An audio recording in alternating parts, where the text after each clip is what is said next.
What's going on, guys? My name's Kyle, and today's video is going to be about the 8 tips that will help you write the best copy for your Facebook ads. So tip number 1 is going to be narrowing your audience and then write to that specific audience. Facebook ads are not like billboards, right? You can have specific ads for specific targeted audiences, even within your one product. So if you have let's say you're Nike, for example, and they have men's and women's clothing. You wouldn't want to just advertise to everyone with the same ad. You would want to split that up to where men's clothing is specifically being targeted towards men because they're the people who are interested in it, and then women's clothing would be towards women. So that's like a really general, example, but you can use that like in a lot of different like situations with, if you're targeting a certain region, maybe in the United States, you can use certain phrases or words that are more common there so that you can connect better with that audience.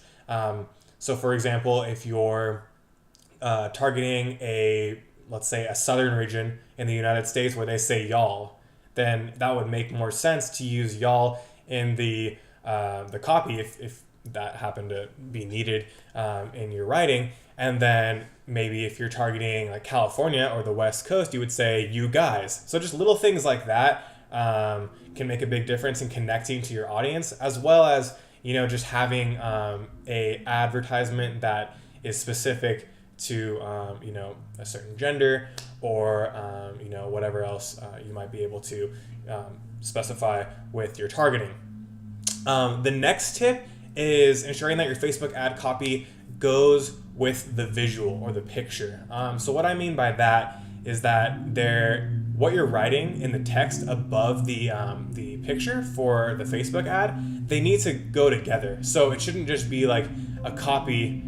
You're writing copy that's saying, check out our new product, it's great, and then you have a picture that's just like completely irrelevant. Or maybe the pictures of the product, but then in the above for your copy, you're just telling a story that isn't necessarily directly tied in to the picture. So you want to make sure that they go hand in hand. Up on the screen right now, you'll see a good example that I found that Starbucks made. And basically what they did is they had, join us for the world's largest Starbucks date. And then they have like the date at a specific time. And then they also used Canva. Or something like Canva. Canva is a great free software that you can use online, canva.com. And basically, they separated to have 3 different pictures in one advertisement, and then one of them was some text that also was reaffirming that specific time they were trying to push for. So that's a great example. You want to just make sure that everything kind of seamlessly goes together, and they're not so separated, but they're all kind of cohesive in that way. The third tip I have for you is to stay focused and for one call to action. So when you have an advertisement, it could be a great advertisement, you hooked them, but you didn't tell them what to do. You have to tell your consumers what they need to do with a call to action. So if you're selling a product, you need to have a call to action saying to go purchase this, or you can go buy, there's a sale, get this product. Some type of call to action that makes them do something rather than just read it and then keep scrolling. Facebook has these call to action buttons that are great, and so you've probably seen them if you're just scrolling through your own Facebook feeds. On the bottom part of the advertisement, you'll have buttons that you can click to go to the site, and so those are great ways that you can promote your product and saying like, oh, buy now, or learn more, those type of buttons to get them to your site or to wherever you're trying to redirect that traffic. The next tip I have for you is to have a short and hook basically, or like your lead in the beginning of the copy doesn't need to be super long. It can be just relatively short and just grab their attention. And then along with a good picture that can, kind of grab someone's attention and make them want more. There's alternatives to that approach by kind of having longer copy in the top, and then it's like a story almost. It's very long, and when people read for a long time, sometimes they feel like they're not obligated, but they're really interested in whatever story you're telling or information, and so they'll click more to learn more. Both work, so you can experiment with that. But shorter probably is better for online, just because people's attention spans are relatively small. And usually if you're on Facebook, you're just scrolling through. So if it's super long, a lot of people won't even take the time to read it. So if you have something really short, like a tagline, get to the point of what you want, and then you have that call to action button, that can be really effective in getting traffic to wherever you're trying to get. The fifth tip I have for you guys is using basic, simple language that people can understand.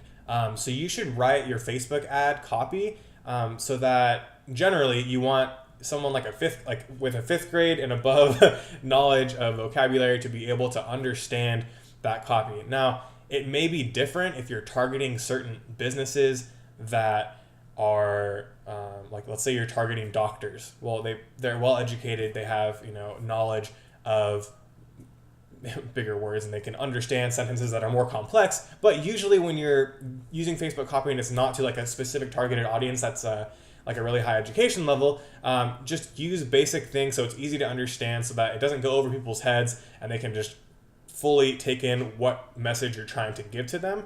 And then with that simple language that you're using, you want to make it super clear what you're offering to them, the benefits that they get from whatever you're offering to them, and then what to do next, which is that call to action button. So if you have those three things, that can be like extremely crucial in making your Facebook advertisement do better by drawing in the customer in those ways.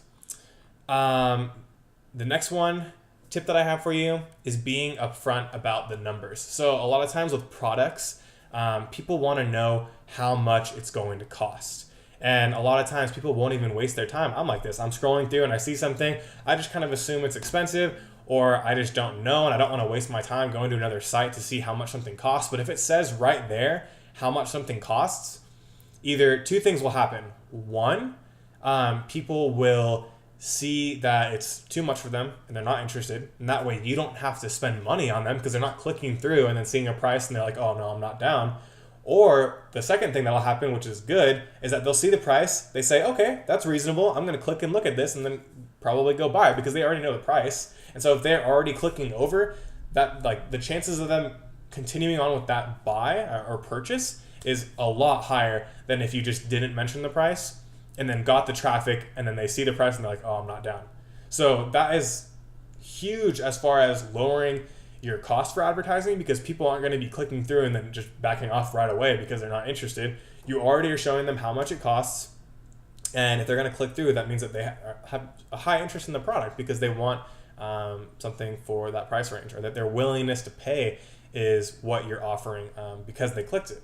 And I have an example of this Honda ad that showcases that well, $199 per month. So people that are clicking on their ad, $199 a month is something that they'd be interested in. And so people that are clicking it are more likely to follow through with that purchase versus if they just said, oh, come check out this 2016 CRV, it's really cheap. And then everyone's idea of cheap or inexpensive or what they think it's going to be is completely different. So if you put it out there and you're paying per click for your advertising, you'll have a huge drop in cost for your advertisements because people already know what they're getting into when they're clicking on your advertisement. The next tip I have is getting perspective. So when you're on Facebook and you're creating your advertisement, sometimes you can kind of get tunnel vision and you're not really thinking about the perspective of your customers. So when you're creating your advertisement, click off for a sec, go to your Facebook feed, and just kind of look through and look at the advertisements that other people are making. And then take notes of, okay, what is working well? What draws my attention to these specific advertisements, or what don't I like? And then use those things in your own advertising. That's really big. I feel like with a lot of people that are new to advertising, they don't understand, or it's hard for them to put themselves in someone else's shoes when they're creating the ad. So if you're looking through as a consumer on your own Facebook feed, it's really easy to just, oh, that ad sucks because they did this, and this wrong. Or, oh, I like this ad. I actually want to click through and learn more about it. They had a really good hook. I'm intrigued by this offer. So things like that are really good to kind of observe and what you think is working well, and then put that into your own advertising. And the last tip I have for you is test your ads. So at the end of the day, you can do all these different things and you don't know 100% if the copy and ad that you have set up is going to resonate well with your target audience. So when you're first starting your advertising on Facebook, you want to start with low cost ads or low budget ads, so that you're not wasting money on ads that aren't resonating well with your audiences. And then if they are doing well, you can scale them up, raise your budgets up because they're profitable for you. And then if you notice, oh, my $5 ads, no one's buying, then you realize, okay, I need to adjust things. Maybe my picture's not well, or maybe the copy that I wrote just isn't resonating well. Maybe it's too edgy for my certain audience, or maybe my audience wants something a little bit more intense, or I need a better hook. And so there's a lot of things that you can adjust, but there's no way that you're gonna know 100% if it's gonna work or not unless you start putting those ads out with these small budgets, and then you can create a bunch of different ones if you want, and then see which ones are doing well, and then identify what makes them a good advertisement, and then put that into your other ads that you're running. Hope you guys enjoyed the video. I think all these different tips will make a huge difference in your Facebook advertisements and hopefully save you money by not wasting your advertising costs on ads that don't resonate well with your audience. And I'll see you guys in the next one.